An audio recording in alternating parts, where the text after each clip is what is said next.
Mais merci de ce que vous êtes et de ce que vous faites. Ça, j'ai quand même le droit en tant que personne de dire que je suis fier de rentrer dans un épisode de recherche où il y a des gens qui sont mobilisés, c'est plein de patients, on s'en occupe, les chercheurs se prennent la tête pour faire avancer, et vous êtes là et vous êtes un modèle. Et franchement, donc, je vous en remercie pour nous tous, et je vous en félicite parce que c'est comme ça qu'on fait la médecine et qu'on fait avancer la science au service de la société. Un premier salut. Et je pense qu'il y en aura d'autres dans mon exposé. Alors, on va parler de thérapeutique, on va parler d'innovation. Et ce qui nous importe, c'est de savoir comment on peut donner accès de façon plus rapide et mieux partagée aux innovations thérapeutiques qu'on met au point et auxquelles on croit. Donc évidemment, il y a plus de questions que de réponses dans ce titre, mais on va essayer d'avoir une petite vue panoramique à partir de quelques exemples, et les exemples vécus. Pardon, oui, je ne sais pas où il est, mais je le prends volontiers. Il n'y a pas de micro. Je vais mettre le son un peu plus fort si je peux. Voilà, je vous déclare que je n'ai aucun lien d'intérêt ni personnel ni familial avec des entreprises de santé. C'est une formule de routine. Ce qui est frappant, c'est que c'est souvent ceux qui n'ont pas d'intérêt qui les déclarent, alors que la loi oblige à ce que tout le monde les déclare. Hein, c'est la loi de 2002 sur la démocratie sanitaire, dont les décrets d'application ont fini par sortir 15 ans après, en 2017. Donc c'est opposable. Il y a déjà eu quelques sanctions qui ont été données. Bon, pour ça, il faut qu'il y ait quelqu'un qui se plaigne, et notre milieu ne se plaint pas trop de ça. Mais j'incite les plus jeunes à se le mettre dans leur logiciel d'élocution. C'est pas très facile pour les plus âgés. Mais bon, c'est peut-être une perte de temps, mais ça permet au moins de savoir qui est qui. Donc je vais essayer de couvrir, je vais pas couvrir tous ces sujets, mais il sera question de thérapeutique versus de médicaments. Souvent, on mélange un peu les deux. Nous, ce qui nous importe en tant que médecin ou en tant que chercheur, c'est de traiter les gens avec un médicament ou des médicaments et autre chose. Et c'est là où peut commencer un certain malentendu qui est entretenu par certains. C'est que le médicament ne guérit pas tout, hein, c'est la prise en charge. Quand on évalue un médicament en soi, bah, c'est normal, on fait de la pharmaco, on fait de la chromato, on fait même des essais cliniques sur le médicament, mais évaluer la thérapeutique, c'est autre chose. Et la place de ce médicament dans la thérapeutique est souvent importante, mais parfois uniquement marginale. On parle beaucoup d'innovation. Je voudrais qu'on garde tous en tête, et vous l'avez certainement, qu'il y a des innovations de rupture, ça casse tout. Vous êtes en train d'en faire, hein. C'est aussi votre culture. Et des innovations incrémentales, enfin en gros c'est des nouveautés. Hein. Bon, personne dit je fais des trucs anciens, donc tout le monde veut faire dit de l'innovation, sous prétexte que c'est nouveau. On peut même changer une couleur de boîte de médicaments en disant c'est une nouvelle présentation, etc. Et pour nous, c'est pas franchement innovant. On va courir en permanence le problème de la transparence. Alors, je sais que c'est un problème difficile sur le plan philosophique, mais enfin, il vaut quand même mieux faire voir les choses que de les cacher. Et son pendant, qu'on oublie un peu quand même, c'est aussi l'indépendance. L'indépendance du chercheur et l'indépendance du médecin, et c'est pas incompatible. Mais c'est évident, si on est très transparent et qu'on a des stocks d'intérêt, affirmer son indépendance sera parfois plus difficile, ou du moins difficile à croire. Et puis, bon j'espère que vous nous éclairerez, on s'éclairera mutuellement sur les sujets de demain. Vous m'entendez là? Bon, Didier a mentionné, nous sommes des vieux compagnons qui n'avons pas peur d'affronter les montagnes, et c'est vrai qu'on a rencontré ensemble l'oncohématologie dans les années 70, et c'était des maladies terribles. Et donc je vais prendre l'exemple de l'oncohématologie,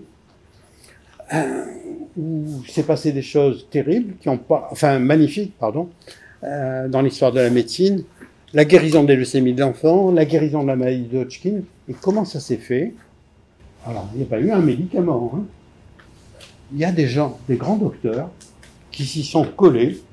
Et par exemple, la guérison des leucémies de l'enfant a été permise par M. Pinkel, que vous avez sur la droite, au St. Jude Children's Hospital.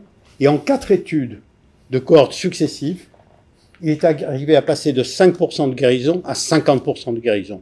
Study 1, Study 2, Study 3, Study 4. Est-ce que c'était contrôlé? Oui, c'était contrôlé. Il savait ce que c'était qu'une leucémie d'enfant. Le protocole 1 ne lui suffisait pas. Il a apporté quelque chose dans le 2, puis dans le 3, puis dans le 4. Et franchement, nous sommes 50 ans après, ça tient la route. Et nos collègues pédiatres, que je respecte bien sûr, font des optimisations. D'accord? Un peu moins de pyrinétol, un peu plus de méthotrexate ou l'inverse. Mais bon, le job a été fait au début. Et les créateurs, c'est des gens qui y vont, qui y croient. Je vais revenir sur Pinkel. La guérison de la maladie de Hodgkin, c'est pareil. On a pris des gens engagés, qui disaient il n'y a pas de raison qu'on n'arrive pas à la guérir, par des protocoles successifs. La cortisone, on savait que ça marchait. La vincristine, il y avait ça en magasin.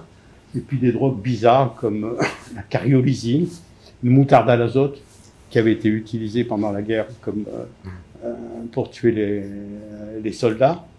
La procarbazine, des vieux médicaments bien combinés. On s'est aperçu que tout d'un coup, les maladies de Hodgkin, qu'on apprenait à la faculté comme incurables quand ils étaient à un stade avancé, devenaient curables. Et comment ça s'est fait? Ça s'est fait par, effectivement, des études successives. On va appeler ça des protocoles. Hein, et on a tous les oncohématologistes et beaucoup de médecins ont vécu avec des protocoles de traitement qui avaient été optimisés. Est-ce que c'était des protocoles ou des essais thérapeutiques? C'était plus des protocoles que des essais thérapeutiques. Mais c'était des protocoles quand même évalués, où les gens sérieux évaluaient ce qu'ils faisaient, bien évidemment. Et ne négligez pas aussi déjà la démocratie sanitaire, c'est qu'il y avait des malades à l'intérieur des protocoles. Et un de mes maîtres à Paris s'appelait Jean-Louis Amiette, mais il est malheureusement décédé. C'était un grand généticien, un très grand chimiothérapeute qui avait inventé la chimiothérapie lourde. Et il disait fréquemment, je préfère violer un protocole en sortant un malade que de violer un malade pour le rentrer de force dans un protocole. Ça a l'air comme ça, mais il faut pas oublier que quand même, au bout d'un moment, il y a un médecin qui décide de soigner un malade. Et même si ça ne plaît pas le ORTC ou à telle organisation de Gustave Roussy, son boulot, c'est de traiter le malade avec ce qu'il a, ce qui compte le mieux. Donc ces essais, ça s'appelait à l'époque des essais pilotes, puis des essais de cohorte, où on validait ce qu'on avait vu en pilote, des essais d'optimisation, où on améliorait la durée du traitement. Et c'était pas tellement des essais d'enregistrement de produits. On va y revenir, puisqu'on travaillait avec des produits qui existaient, ou quand il y en avait un nouveau, on était bien content que ça fasse le job. Et de façon plus importante, c'est devenu aussi des essais d'implémentation. Ce que je vous ai raconté, qui s'est passé à Memphis avec M. Pinkel, ce qui était important, c'est que le monde entier puisse s'en servir, et que quand on fait les mêmes choses à Marseille, à la Bédoule, on a exactement les mêmes résultats. D'ailleurs, le problème des inégalités d'accès, c'est un peu ça. À l'heure actuelle, en Pologne, la survie des leucémies d'enfants est inférieure de 30% à ce qu'elle est dans le reste des pays européens. Alors que c'est fastoche, ça coûte pas cher, mais c'est parce qu'il y a des systèmes désorganisés qui nuisent à la santé des enfants. Donc c'est ça aussi la thérapeutique. Donc j'ai eu la chance de vivre les années 80 et de connaître la guérison des leucémies par greffe de moelle. C'était de la chimiothérapie à très haute dose, à des doses dites sublétales, c'est-à-dire on tuait la moelle osseuse malade, et le malade, si jamais on ne le transplantait pas, pour ça, il fallait apprendre la transplantation, il fallait faire de l'immunologie, etc. C'est une histoire assez compliquée. Et il y a un monsieur qui a fait ça. Oups. Voilà, c'est celui qui fait semblant de dormir à gauche. C'est Don Thomas. Alors Don Thomas et Pinkel, tous les deux ont guéri, un les leucémies de l'enfant, l'autre les leucémies de l'adulte, alors que ça se faisait pas de guérir les leucémies. C'était pas Et ces gens-là, qui sont des gens admirables, ils se sont battus contre vents et marées. C'est-à-dire Pinkel était renié par l'ensemble des pédiatres des États-Unis. Don Thomas, n'en parlons pas. Quand je suis allé chez Don Thomas, bon, parce que j'étais viré des hôpitaux de Paris pour politique, pour dire des choses, donc c'était pas un médical. Jean-Bernard m'a fait un petit mot de recommandation. Il m'a dit, vous avez bien réfléchi, vous savez qu'il n'est pas professeur d'hématologie. Bon, il a eu le prix Nobel 2 ans après. Mais... Finalement, ça valait le coup. Et qu'est-ce qu'ils ont de particulier, ces deux personnes? C'est un peu des Raoult. Hein. Ils ont créé des institutions. Ça compte, les institutions. Pinkel a créé à Memphis, Tennessee, le St. Jude Children's Hospital, avec une donation d'un Libanais très riche et qui a collecté de l'argent, et pour une seule raison. Un enfant atteint de leucémie ne doit pas mourir sans soins aux États-Unis. Et tous les soins, ils sont gratuits, ils sont toujours gratuits depuis. Pas mal quand même, hein, dans le pays du capitalisme. Deuxième notion, il a fait le St. Jude Children's Research Hospital. C'est un hôpital de recherche. Ça n'a rien à voir avec le système de santé, rien à voir avec l'université. On fait de la recherche sur les leucémies d'enfants. Ça ne vous empêche pas, évidemment, de faire de la recherche très, très fondamentale. Donc, déjà, années 60, on crée un établissement vertical, pluridisciplinaire, dans le fin fond du sud des États-Unis, et le monde entier en bénéficie. C'est peut-être comme ça qu'on réussit à faire des grandes choses. Don Thomas, bon, ça c'est mon maître. J'ai eu la chance d'être son fellow. Même chose, l'hôpital qu'il dirigeait à Seattle s'appelait le Fred Hutchinson Cancer Center. Ça s'appelle toujours le Fred Hutchinson. Fred Hutchinson, je ne sais pas qui c'est, hein, j'en suis sûr. C'est un joueur de baseball. Un joueur de baseball qui était de Seattle et qui a donné sa fortune pour la recherche sur le cancer à Seattle. C'était une grosse fortune. Et Don Thomas, qui était marginalisé, l'ensemble des hématologistes mondiaux, et encore plus américains, disaient c'est une honte de traiter les leucémies comme ça, on ne fait pas d'études randomisées, etc. Moi, il faut que j'ai un donneur pour faire une greffe. Donc, je ne vais pas tirer au sort les gens qui ont un donneur, il n'y en a qu'un sur 4. Bon, mais ils vont bien, vous savez, il y a 80% de guérison. Ça m'embête quand même de les tirer au sort, parce que vous avez 20%. Mais bon, contre vents et marées, il s'est battu.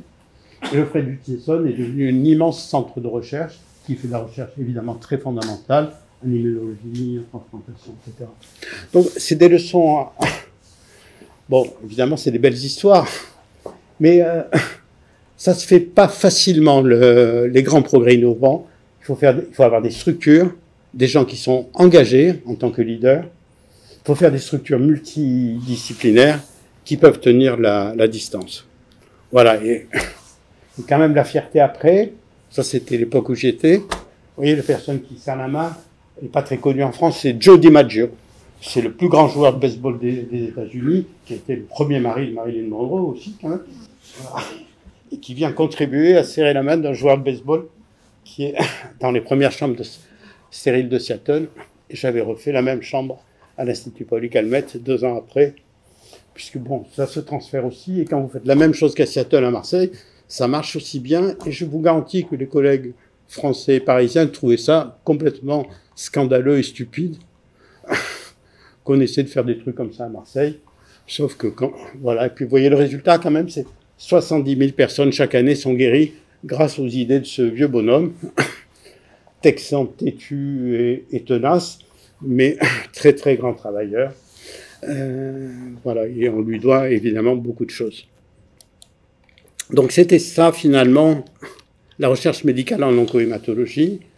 Et dans les années 80, notamment à Seattle, et notamment au Fred Hutchinson, sont arrivées aussi des très grandes découvertes, avec la découverte du clonage des cytokines, la découverte des anticorps monoclonaux.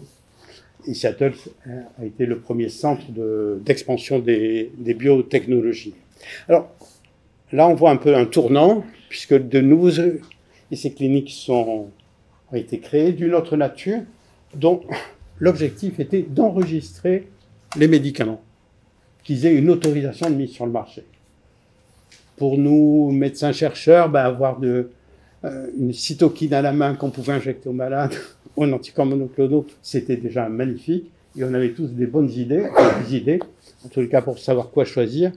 Mais pour en faire du profit, appelons les choses par leur nom, il fallait un FDA approval, il fallait faire un gros investissement. Et là, on est rentré dans une nouvelle période où l'innovation a été transférée vers l'industrie, à partir et avec les chercheurs. Il n'y a pas de honte, mais c'est un tournant quand même. Et les essais cliniques sont devenus de plus en plus dédiés à faire la preuve que le médicament marchait pour qu'il soit enregistré. Et quand il est enregistré, le but, c'est de le vendre. D'accord ? Le GCSF a fait 1 milliard de dollars la première année. Et 10 milliards la seconde. D'accord ? Donc on est rentré, il n'y a pas d'honte, mais le monde est un peu différent et la manière dont on évalue les produits, c'est plus pour le produit financier qu'ils vont faire finalement que leur positionnement. Alors on arrive vers les années 90 bien sûr et 2000, tout ça se recoupe un peu, j'ai essayé de schématiser, où là les biothérapies, les thérapies ciblées sont en pleine expansion. Excusez-moi, j'ai cité Seattle, j'ai oublié Marseille, où les monoclonaux ont été quand même largement développés au centre d'immunologie et que j'ai eu la chance de les utiliser grâce à François Korisky et Claude Mavas. Mais par contre, on ne les a pas commercialisés, ni beaucoup développés. Il y avait quelques conseillers au ministère qui sont encore toujours actifs, qui considéraient qu'il n'y avait aucun avenir dans les anticorps monoclonaux, il fallait prendre des anticorps humains de cheval, ça c'était du robuste, et le reste, il n'y aurait aucun avenir commercial. Une petite faute stratégique, mais bon. Il y en a eu un certain nombre dans notre pays. Donc les années 90 en hématologie et 2000, puis on y est toujours, c'est une foultitude de drogues qui ont été enregistrées et qui venaient essentiellement de biothérapie. C'est dit, avec des grands débats qu'il y a eu sur la brevetabilité finalement de l'être humain, puisqu'on ciblait un récepteur, et puis après on faisait un tout petit bout juste à côté de ce récepteur, on disait que c'est pas le même produit, il a droit à un brevet différent. Ça a occupé beaucoup de gens pendant très longtemps. On a créé des nouveaux critères de jugement, déjà dans l'identification du produit. Ah, mais il est glycosylé, il a du sucre dedans, donc c'est pas le même que l'autre. Donc des batailles très très sérieuses sur les brevets. Des nouveaux critères de jugement, ça c'était un bonheur. On n'a pas attendu de la survie à long terme des malades. C'est-à-dire que si le GCSF augmente les polynucléaires neutrophiles et qu'il n'est pas trop toxique, c'est pas la peine de prouver que ça va augmenter la survie à long terme. Ça fait le job comme une hormone physiologique ou une cytokine physiologique. Et ces critères de jugement intermédiaires, qu'on oublie un peu à l'heure actuelle, à nouveau, je ne sais pas pourquoi, sont assez cruciaux pour développer de l'innovation. Simplement, il faut qu'ils soient pertinents et pas trafiqués juste pour faire plaisir à ceux qui veulent un effet positif du médicament. Et puis, on parle un peu de monnaie, quand même. Là, alors, les profits se sont emballés de façon considérable et l'industrie a totalement changé. Le premier produit que je cite, là, c'est le Glivec. Le Glivec, c'est le triomphe de Novartis. Il y a un jeune PDG de 40 ans, médecin, qui dit « Tiens, ça me plaît ce truc. » C'est un truc nul. Ce PDG avait fusionné Ciba Geigy et Sandoz, qui étaient d'énormes firmes de la chimie, etc. Et on lui présente une petite molécule qui arrive à bloquer la croissance de la leucémie myéloïde chronique parce qu'elle s'insère là où il y a la fusion entre deux oncogènes, BCR et Belsol. C'est un marché nul. Il y en a 100 par an en France, de leucémie myéloïde chronique. Il dit bingo, je prends. Sauf que c'est chronique. Et une fois qu'ils le prennent, c'est pour toujours. Alors lui aussi, il a fait $1 milliard la première année, à la surprise générale des pharma. Donc, il a fait des profits hallucinants. Le prix de revient d'un traitement annuel de Glivec, c'est pas moi qui l'ai fait, bien sûr, c'est un économiste anglais, est de $250 pour un traitement d'1 an. Le prix de vente aux États-Unis est de $100 000. Le prix de vente en France est de $30 000. Donc, small is beautiful. Et en plus, vous avez des médecins et des malades qui sont demandeurs. Ils ont une molécule ciblée et en plus, ils l'ont à vie. Hein, c'est-à-dire, tu l'arrêtes, hop, ça recommence. Donc, ça, c'est une innovation de rupture et qui donne le là, évidemment, à tous les autres. Les autres ont dit, finalement, c'est pas si con de se lancer dans ces biotechnologies et d'oublier la chimie et de faire des thérapies très ciblées. La caricature actuelle, c'est ce qu'on appelle les CAR T-cells, donc des antigènes chimériques sur les cellules T qui vont reconnaître la tumeur du patient. Et donc, le prix de vente, mes derniers souvenirs, est de 370 000 $ par patient, euros par patient. Par patient. Donc, c'est pas mal. Un patient, 350 000, boum. Voilà, en passant, alors là, par les monoclonaux qui, eux, sont très accessibles sur l'ensemble de la planète, sauf si on arrive à se les payer. Donc, c'est le triomphe du rituximab, anti-CD1, l'Avastin, des inhibiteurs du checkpoint, etc. Et donc là, on voit que le médicament a été associé à des profits sans commune mesure avec ce qu'avait vécu l'industrie auparavant. Et l'industrie et l'oncohématologie a été plutôt leader dans ses profits. Rassurez-vous, les maladies infectieuses ont vite rejoint. Hein. Bon, c'est l'aventure Gilead, essentiellement, qui aussi est arrivé à vendre un nucléoside qui n'est pas très difficile à fabriquer pour une fortune, et avec la planète entière qui essaie de se battre pour l'avoir, et en particulier les pays où il n'y a pas d'hépatite aussi contagieuse. Donc la nouvelle toxicité des médicaments, et notamment des médicaments du cancer, ceux que je connais moins mal, c'est la toxicité financière. Et vous voyez, ça passe sur NBC dans 60 minutes. Le coût des traitements du cancer aux États-Unis est devenu une des causes de mortalité par cancer. Des patients se suicident. Des patients abandonnent leur traitement, notamment par le Gleevec, parce qu'ils n'arrivent plus à se payer. Ils sont réputés avoir des maladies graves, et donc emprunter 300 000 $ pour ruiner sa famille, certains préfèrent renoncer au traitement plutôt que de le faire. On découvre en passant qu'il y a des relations entre les médecins et les malades, on va y revenir quand même, et entre les médecins et les industriels. La loi aux États-Unis permet, et plus que permet, incite à ce que les médecins soient intéressés à leur prescription. Un médecin oncologue aux États-Unis touche 6% des industriels sur ce qu'il prescrit. Donc, quand il prescrit un traitement mensuel à 10 000 $, il a un extra de 600. C'est pas mal. Et vous voyez qu'on commence à rentrer dans des régimes qui deviennent assez complexes. Il y a dans des boucles spéculatives qui deviennent complètement folles. Donc, certains médecins, bien sûr, se sont mobilisés, mais ça existe toujours, hein, malgré l'Obamacare, etc. Et donc, il y a de gros débats que vous avez dans la littérature spécialisée sur est-ce que c'est possible qu'il y ait un conflit d'intérêts tel que... Bon, il faut payer beaucoup plus les médecins, et n'en parlons plus. Mais là, ils sont vraiment intéressés directement. Je ne parle pas des concerts de Madonna ou des voyages en croisière. Là, c'est chaque prescription, il touche un pourcentage. Donc, on voit puisqu'on parle de mondialisation, et on est en mondialisation, et ces médicaments sont vendus dans le monde, sauf que tout le monde n'y a pas accès. Et souvent, les pays qui en auraient le plus besoin. Et donc, le nouvel enjeu, quand même, par rapport à la propriété intellectuelle, par rapport à l'Organisation mondiale du commerce, c'est de rendre ces traitements accessibles. On voit que l'OMS est extrêmement embarrassée. Extrêmement embarrassée parce qu'il marque ces médicaments dans la liste des médicaments indispensables pour chaque pays, sauf qu'il y a les 2/3 de la planète qui sont incapables de se les payer. Il y a une exception que vous connaissez mieux que moi, ce sont les vaccins, où là on est capable de payer des vaccins dans les pays pauvres, et c'est simplement pour qu'ils ne viennent pas nous contaminer, hein. C'est pas par grandeur d'âme. Mais si leurs enfants meurent de cancer, c'est leur problème. Donc le meilleur des médicaments, puisqu'on parle de médicaments, est sans intérêt pour les patients s'il leur est pas accessible. Et on parle des chers, mais il n'y a pas que les chers. Il y a des systèmes de distribution de médicaments qui sont terriblement inégalitaires.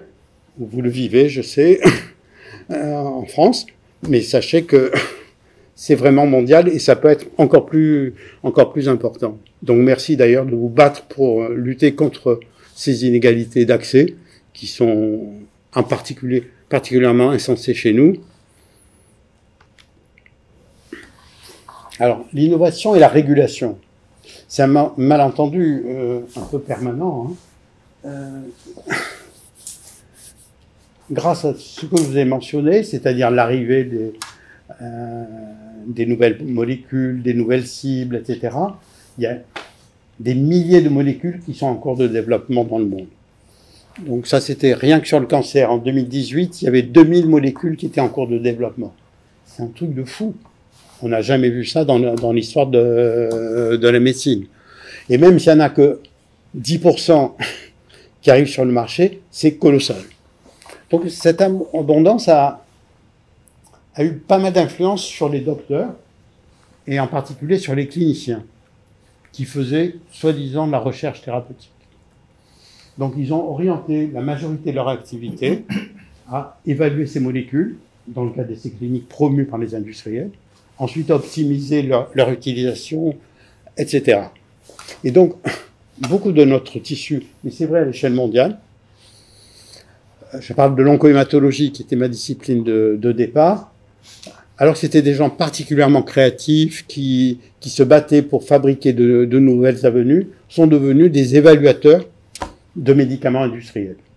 Quand je dis évaluateurs, c'est pas vraiment de l'évaluation, hein. Ils incluent des malades et ils mesurent selon les grilles des industriels. Qu'est-ce qui guide les industriels? C'est le job que je faisais dans l'agence du médicament. Ce sont les agences de régulation.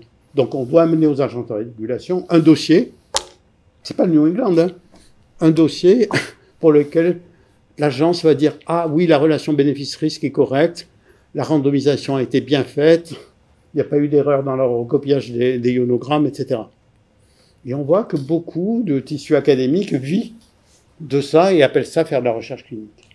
Donc quand vous évaluez un médicament, c'est pas pareil que quand vous évaluez une thérapeutique. Donc il faut le faire en principe avec un comparateur. Donc on peut comprendre qu'une certaine firme Gilead ait eu envie d'être vite sur le marché et tout fait pour aller vite sur le marché. Certes pour avoir le marché, mais c'est surtout pour qu'on n'oblige pas à avoir un comparateur. Ça aurait pu être la chloroquine, par exemple. Parce que là, il faut démontrer que c'est mieux. Donc aller contre les placebos, franchement, dans les maladies infectieuses, je ne sais pas, je crois savoir quand même, c'est pas terrible. Mais dans les maladies cancéreuses, et c'est le cas, on enregistre des médicaments contre un placebo. Évidemment, on prend un cancer à un stade très avancé, cancer du pancréas à un stade très avancé. Si vous changez les dates de survie de 3 mois à 3 mois et demi, votre molécule est enregistrée. Voilà, donc c'est pas vraiment de la bonne médecine, c'est loin de la bonne science, c'est juste du business d'enregistrement pour répondre aux critères qu'accepteraient les agences. Qui fait les critères qu'acceptent les agences? C'est quoi les agences? C'est des agences de régulation du secteur de l'industrie. Ils font la police entre les industriels. Ils disent « Ah, tu triches. Il faut le punir parce qu'il a triché. » L'industriel, hein. Les médecins, la santé, c'est pas le sujet. À tel point que l'Agence européenne du médicament, vous savez, en Europe, il y a des tas de commissions, dont une commission santé. L'Agence du médicament n'est pas dans la commission santé. Elle est dans la commission industrie et commerce. Donc on arbitre les différends entre les industriels. On fait des guidelines pour les industriels, pour qu'ils présentent un dossier. On est démocrates, ils y participent à la rédaction des guidelines. Voilà. C'est pas grave, hein. C'est normal qu'il y ait des organes de régulation du tissu industriel et commercial. Est-ce que c'est ça qui doit faire notre santé? C'est ça qui doit faire notre créativité? Sûrement pas. C'est à ça que doivent se consacrer les médecins et les soignants ou les créateurs d'innovation. À mon sens, sûrement pas. C'est important de se rappeler aussi qu'il ne se passe rien en France. tout enregistrement et toute surveillance doit passer par l'échelle européenne pour tout nouveau produit, qu'il soit innovant ou pas. Donc la messe est dite, qu'est-ce qu'on fait à l'agence française? On regarde sur le territoire le rapport bénéfice-sécurité, théoriquement. Le directeur a autorité de police sanitaire, donc il peut supprimer un médicament, il doit prouver pourquoi il le fait. Et on a quand même une marge par rapport au tissu européen, qui est la marge de définir les conditions de prescription de délivrance. On peut réserver, par exemple, la prescription de tel antibiotique, des infectiologues, etc. C'est important pour la sécurité. Et on détermine si le médicament est remboursable ou pas, qui doit rentrer dans les collectivités. Alors c'est comme ça qu'on rentre dans l'accès aux médicaments par la vente. Ça s'appelle AMM, autorisation de mise sur le marché. Ça signifie autorisation à être vendu sur le marché, en vrac. Donc il va falloir se positionner par aux autres. Il y a des produits qui sont très importants pour les patients, et dans un groupe comme le vôtre de maladies infectieuses, c'est encore plus vrai que partout. Il y a des épidémies, il y a des besoins sanitaires non comblés à l'heure actuelle, et on a connu avec le sida des batailles pour essayer d'avoir un bout de molécule, au tout début du sida, pardon, plus maintenant, pour avoir un bout de molécule qui pourrait avoir une efficacité thérapeutique. Donc, hors AMM, on peut avoir accès par des essais cliniques. Et des essais cliniques de cohorte. Très important, des essais cliniques dans la vraie vie. J'ai cru comprendre que vous faisiez des trucs un peu comme ça. Et ça, aux États-Unis, ça s'appelle Expanded Access, que de temps en temps, la FDA demande aux industriels. Ils leur attendent de le vendre. Faites un essai ouvert, toute population américaine, et pas uniquement avec des critères trop... Parce que là, on voit mieux quelle est l'efficacité du médicament et quelle est sa toxicité dans la vraie vie. Mauvaise nouvelle, le produit doit être fourni par les firmes. Bon, c'est la moindre des choses. Et donc, les firmes disent on n'a pas les moyens, tralala. Et ça ne se fait pas beaucoup. Des protocoles compassionnels, donc voilà, c'est par compassion. Ça aussi, ça se fait hors France. D'accord? Et parce que ça embêtait les Français d'avoir à l'observer ou le réguler. Donc là, c'est les industriels qui directement donnent le médicament à des médecins qui ont des malades qui en auraient besoin. C'est pas dénué de danger ni de vice, parce que parfois c'est aussi presque de la fourniture d'échantillons en pré-marketing sur des molécules désirables. Et en France, on a un système qui est bien, qui s'appelle les ATU. Enfin, c'est bien surtout quand c'est des cohortes. Les ATU individuels, c'est un système de fou contre lequel j'essaie de me battre sans succès.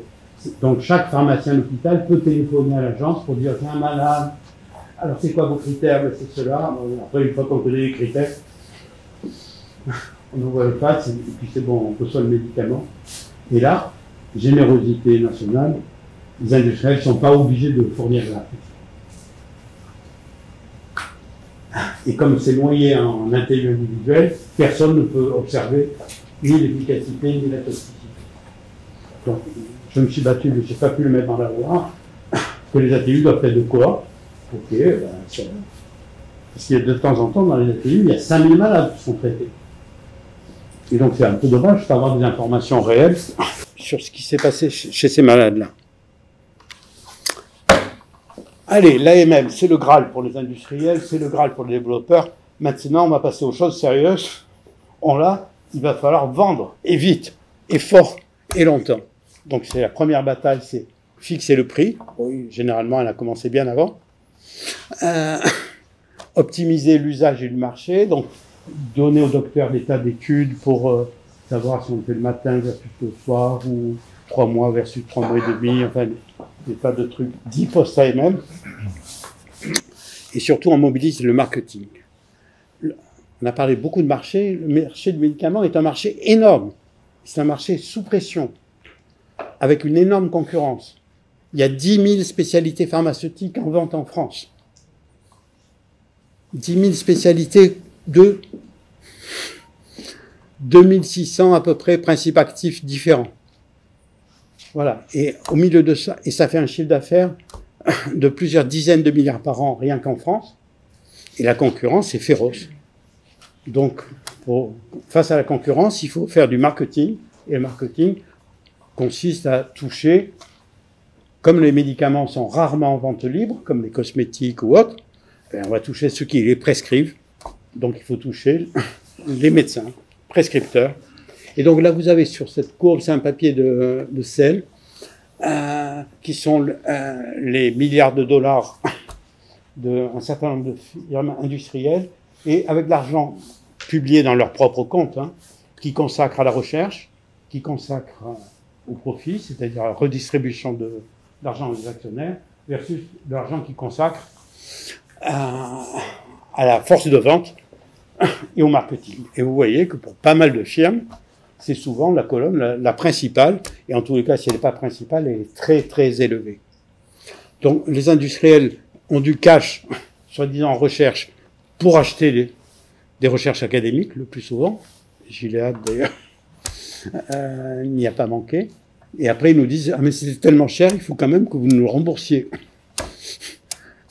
C'est un système assez étonnant. Mais retenez que tout ce qui est en poste AMM, c'est recherche et développement, marketing. Voilà, et c'est là où les choses se passent, où il y a les vrais profits. Et donc, pour l'oncohématologie, ça, c'est sort des Pharma Papers dans Eurofordoc. Ceux qui connaissent ce site, qui, grâce à la transparence, on sait ce que touchent les docteurs. Là, je les ai classés par spécialité. Donc, il n'y a pas les maladies infectieuses, mais c'est une slide que j'ai faite en 2018. Et donc, vous voyez, quand même, en 6 ans, les oncologistes ont touché 70 000 € en moyenne. C'est pas mal, par médecin. Ça fait quand même 10 000 € par an. Alors, certains diront, c'est ridicule. C'est un petit bonus, quand même. Les hématologistes, bon, je vous ai épargné la liste des firmes, mais vous avez des firmes énormes et des firmes toutes petites. Toutes petites, comme Celgene, par exemple, qui a que 4 produits. Mais donc, il arrose gravement les hématologistes pour que leurs produits soient prescrits. Et parmi ces produits, c'est des produits pas très innovants. Pour ceux qui ont fait l'histoire de la pharmacologie, il y a le thalidomide. Ils arrivent à vendre une fortune. Donc, mais pour ça, il vaut quand même mieux avoir des médecins qui y croient, quoi, qui connaissent même pas l'histoire du thalidomide dans ses débuts, et qui a un traitement du myélome au passage. Voilà. Et donc ça, c'est un souci quand même. Excusez-moi de revenir sur les problèmes d'intérêt et de conflit d'intérêt. Là, c'est carrément de l'achat de prescription. Innovation et régulation, la vie des produits. La vie des produits, elle fait sa vie. Heureusement, il y a quand même des choses très importantes que font les agences, c'est la surveillance.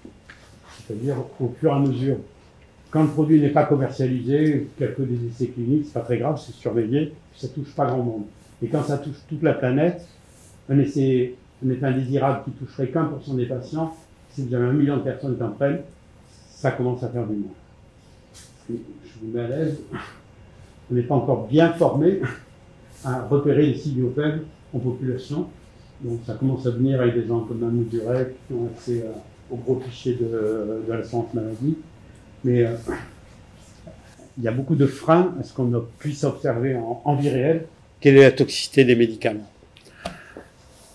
Au-delà de la toxicité, au fil du temps, en tous les cas, le médicament perd de sa valeur financière et parfois inversement proportionnelle à sa valeur médicale. Parce que quand vous avez un médicament qui reste majeur 40 ans après, ça signifie que c'est un médicament de très grande valeur médicale. Je ne vais pas parler de maladies infectieuses, je vais parler de chimiothérapie. Le purinétol, c'est un vieux médicament des années 60. Le méthotrexate, c'est un vieux médicament des années 60. Heureusement que ça existe encore. Et c'est pas facile pour que ça existe encore. Le méthotrexate a pu être recyclé dans le traitement de la maladie, de la polyarthrite rhumatoïde et d'autres maladies auto-immunes, mais pas le purinétol. Et donc, on a des difficultés de temps en temps à être approvisionnés.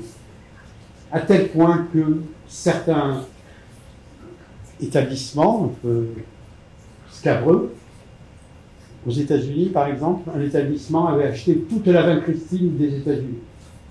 en disant si vous en voulez, vous n'avez qu'à venir dans mon hôpital. Parce que c'était pas cher. Et que personne n'en fabriquait. Ça peut arriver avec d'autres médicaments, et ça arrive en fait déjà. Il y a des brokers qui font des stocks pour les vendre au plus offrant ou bloquer le marché avec. Donc c'est un peu ça la vie au fil du temps de ces médicaments. Et je répète que c'est un bien de santé, on ne dit pas comme les autres, sauf qu'il est traité comme les autres dans le marché. D'accord ? Et vous avez vu qu'on ne fait pas vraiment des stocks, qu'il y a des distributeurs qui revendent au pays qui achètera pour le plus cher, etc. Et donc on est dans un système qui reste encore un frein d'un accès équitable et très large à l'innovation. Voilà, je le dis. Après, certains produits sont même plus manufacturés, ou parfois ils sont rachetés, les AMM sont rachetés par des gens parfois très peu recommandables qui vendent des vieux stocks. Donc vous avez des médicaments fabriqués au Pakistan qui sont pas terribles, quoi. Donc là, le rôle des agents, c'est plutôt de faire de la police et d'examiner s'il y a vraiment du médicament à l'intérieur. Et c'est un vrai souci. Et pourtant, il y a de nouveaux usages pour ces vieux médicaments qui peuvent être, qui sont présumés ou qui pourraient être prouvés par des médecins. Donc, ça signifie, en dehors de l'autorisation de mise sur le marché, qui, une fois encore, est déterminée par l'industriel sur sa cible de marché. Il s'en fout de savoir si ça marche ailleurs. Il a fait sa cible, il a fait son business plan avec ça. Il ne va pas faire une extension d'AMM si ça lui occasionne des emmerdements. Donc les médecins ont le droit de prescrire hors AMM, c'est une pratique assez répandue, mais elle est possiblement à risque. À risque pour qui ? Pour le malade quand même. À risque pour le médecin, parce que si le malade a des gros ennuis, on peut se retourner vers lui. En fait, bon, on agite ce drapeau, mais ça n'existe pas trop quand même. Hein. J'ai suivi de près le procès Mediator. Quand même, le Mediator, c'est un scandale de Servier, mais qui sait qui a prescrit le Mediator, c'est pas Servier, c'est quand même des docteurs. Et franchement, il y en avait qui savaient qui prescrivaient une amphétamine qui faisait maigrir, et que c'est en maigrissant que ça faisait baisser le diabète. Sur les 40 000 prescripteurs, il n'y en a pas un qui a eu le moins de soucis.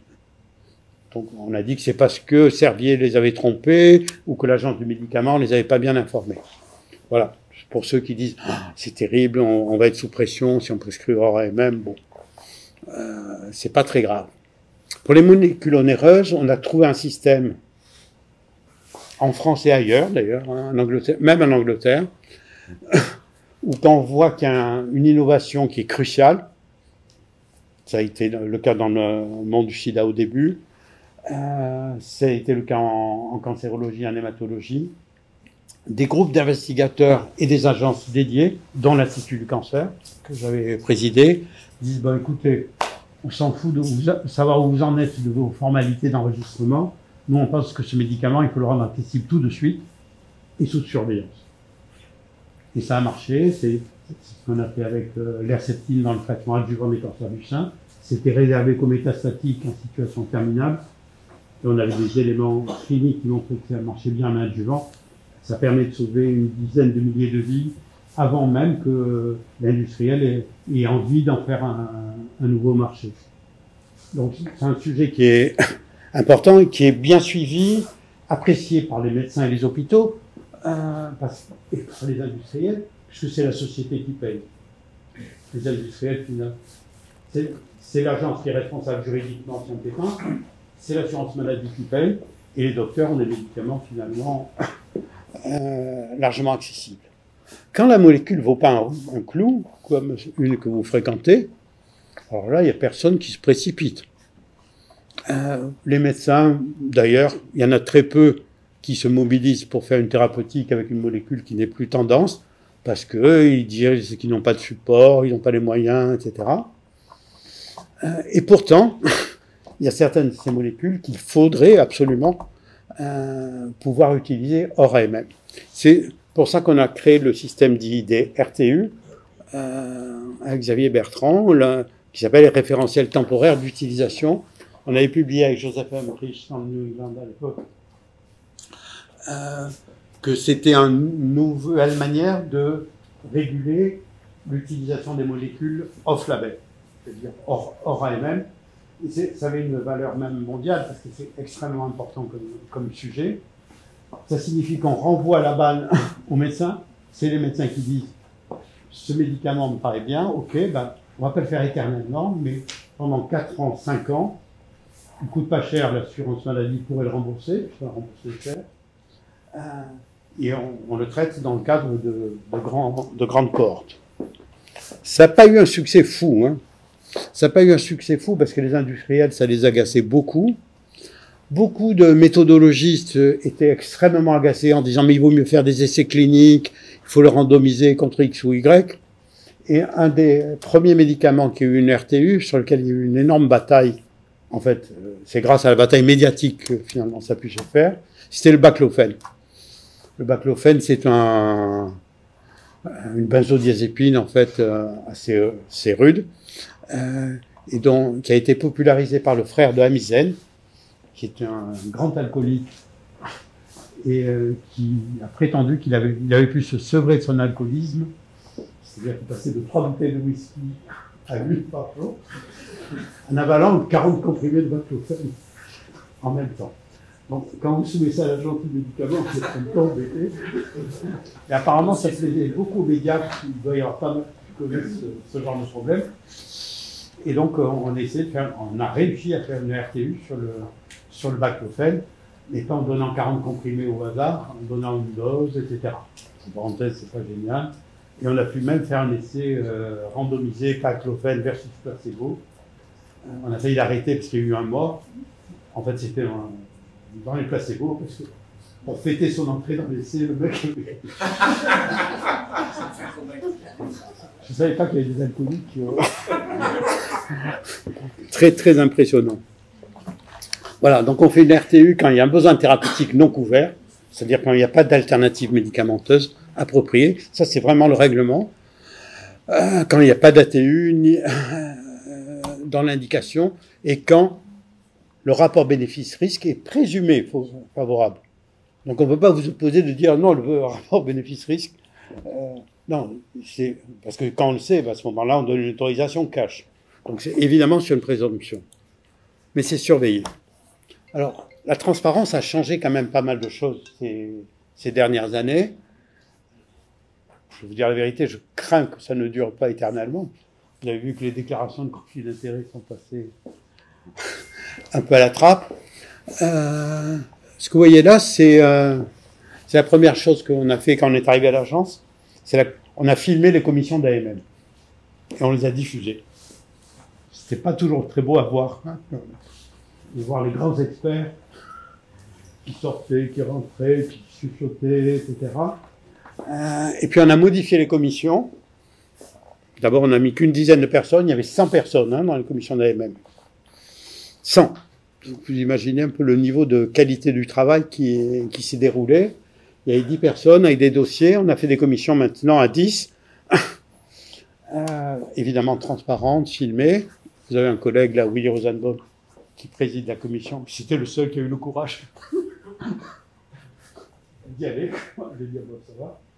Et d'ailleurs, c'est une commission où ils examinaient la RTU du baclofène, qui n'était pas facile à avaler parce que les alcoologues, sur le plan méthodologique, franchement, c'était pas très facile. Il a fallu faire plusieurs visions. Mais c'était diffusé en direct, et donc il n'y avait pas de secret. J'ai regardé avant de venir vous voir le site de l'agence. En fait, les commissions ont été supprimées. Elles ne sont plus publiques, sauf exception. Sans ça, vous auriez pu voir l'argumentaire et les dossiers qui ont été présentés dans la commission qui a examiné une RTU ou une ATU ou une demande d'AMM que vous auriez portée. Je persiste à penser, et en particulier sur des sujets polémiques, dans la vie il y a des polémiques, que c'est très important que les arguments soient présentés publiquement, calmement, par les agences. C'est une tradition à la Food and Drug Administration qui lève rien à la force de l'administration. Aux États-Unis, quand il y a conflit, ils filment, et la Food Administration, les fonctionnaires de la Food and Drug Administration revêtent l'uniforme militaire. Parce qu'au final, c'est l'État fédéral américain qui tranchera. Mais il faut que le public puisse être au courant des arguments et des contre-arguments en toute transparence. Je ne suis pas sûr qu'il y en ait beaucoup. À l'heure actuelle, donc il n'y a plus de commission et tout n'est pas systématiquement filmé. C'est un problème. Et en tous les cas, il faut que tous les dossiers soient rendus accessibles. C'est une obligation légale par ailleurs, mais nous, on l'avait rendu routinière. C'est-à-dire tous les dossiers. Après, le directeur, il décide. Hein, il doit fournir des éléments de sa propre décision. Et il faut surtout pas que ça soit consensuel. Sans ça, c'est pas une vraie décision. Voilà. Donc, c'est une nouvelle donne qu'on faudrait peut-être pas oublier, la transparence. Et aussi, j'insiste sur la démocratie parce que le rôle des patients dans les commissions est vachement important. La première commission qu'on a filmée, il y avait un dossier lourd sur la pioglitazone, qui est une molécule dans le traitement du diabète qui donne un petit risque de cancer de la vessie. Et donc on examine les endocrinos, disent non, c'est super, etc. Les urologues, oh, le cancer de la vessie, ça rien du tout. Mais il y avait le président de l'association française des diabétiques. Il a dit, nous, alors franchement, je vais vous dire, la pioglitazone, ça vaut pas un clou pour le diabète. On peut s'en passer, franchement. Et si en plus ça nous donne un risque de cancer de la vessie, on est contre. Vote. Tout le monde a voté pour le retrait de la pioglitazone. C'est devant les malades, il ne faut pas trop dire n'importe quoi. Alors je sais que c'est discutable, mais la responsabilité, ils ont voté. Après, le directeur, il prend sa responsabilité. Il n'est pas obligé de suivre l'opinion des malades, ni des experts.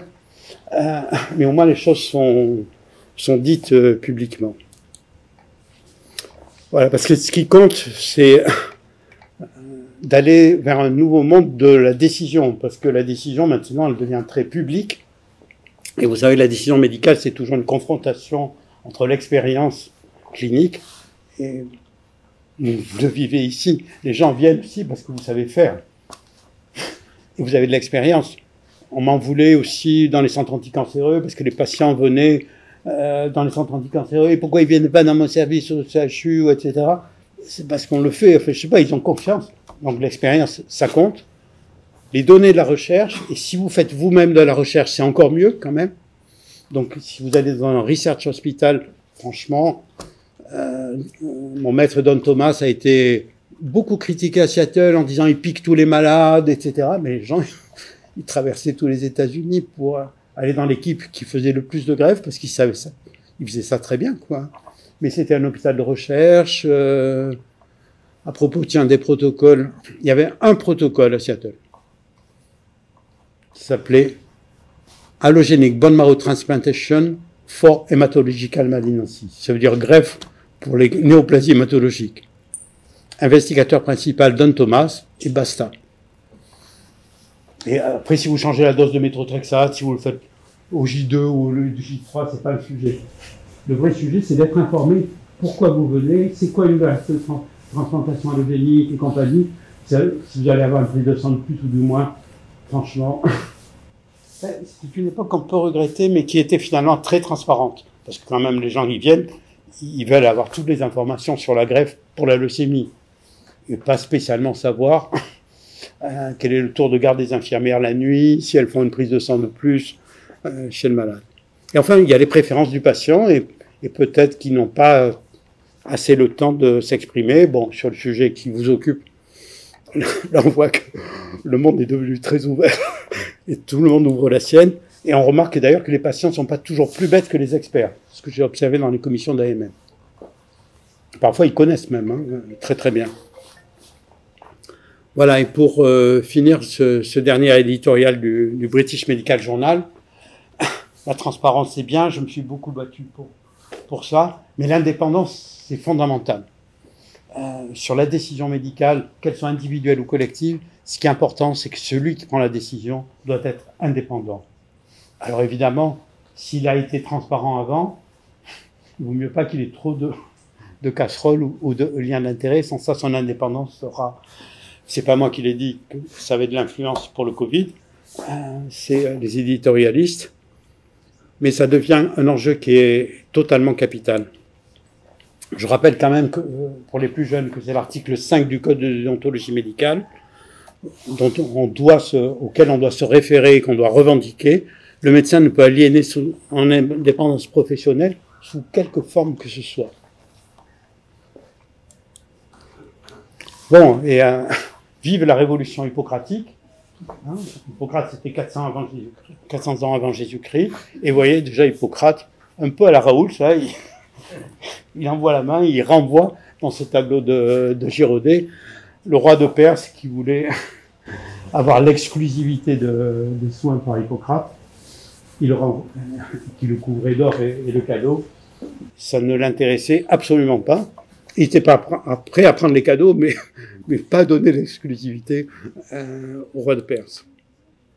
Voilà, et donc quelques petites citations pour finir. Cette photo, c'est Kos, voilà, là où s'est créée la médecine moderne. Hippocrate, petite île de la mer Égée, hein, sur la Méditerranée. On est dans l'IHU Méditerranée, donc je voulais vous montrer une photo de vacances.